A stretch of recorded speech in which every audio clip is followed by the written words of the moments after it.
നമ്മളെ മുറുകെ പറ്റുന്ന പാപങ്ങൾ, നമ്മളെ മുന്നോട്ട് വിടാതെ ഓരോ ദിവസവും തടയുന്നത്, അതേത് പാപമാ പാസ്റ്ററെ? എനിക്കറിയത്തില്ല. ഏത് പാപമാണെന്ന് പറയാൻ എനിക്കറിയത്തില്ല. ഓരോരുത്തരെ മുറുകെ പറ്റുന്നത് ഓരോ പാപമാണ്.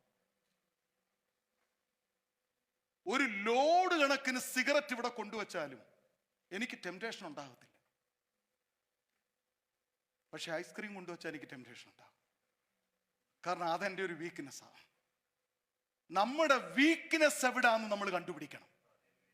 അതാ നമ്മുടെ മുറുകെ പറ്റുന്ന പാപം. എല്ലാവരെയും മുറുകെ പറ്റുന്ന ചില പാപങ്ങളുണ്ട്.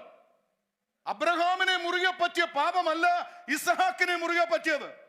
ഇസഹാക്കിനെ അബ്രഹാമിനെ മുറുകെ പറ്റിയ പാപമല്ല യാക്കോബിനെ മുറുകെ പറ്റിയത്. ഒരുപക്ഷെ എൻ്റെ ജീവിതത്തിലെ മുറുകെ പറ്റുന്ന പാപമായിരിക്കത്തില്ല നിങ്ങളെ മുറുകെ പറ്റുന്നത്.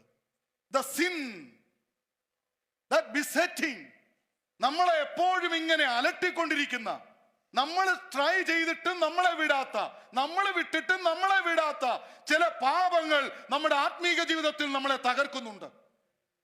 ഇന്ന് രാവിലെ പരിശുദ്ധാത്മാവിൽ പറയട്ടെ, നിങ്ങൾ എത്ര സ്ട്രഗിൾ ചെയ്യുന്നുണ്ട്, നിങ്ങൾ എത്രമാത്രം സ്ട്രഗിൾസിലൂടെ പോകുന്നുണ്ട്.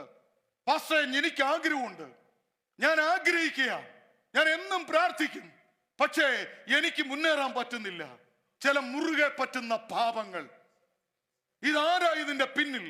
എനിക്ക് ആഗ്രഹമുണ്ടായിട്ടും എന്നെ വിടാതെ എന്നെ മുറുകെ പറ്റുന്ന പാപങ്ങളിൽ നിന്ന് ഞാൻ മുന്നേറിയില്ലെങ്കിൽ, ഞാൻ വർഷിപ്പ് ലീഡർ ആയാലും, ഞാൻ എത്ര വലിയ പാസ്റ്റർ ആയാലും എനിക്ക് അവിടെ ചെല്ലാൻ പറ്റത്തില്ല.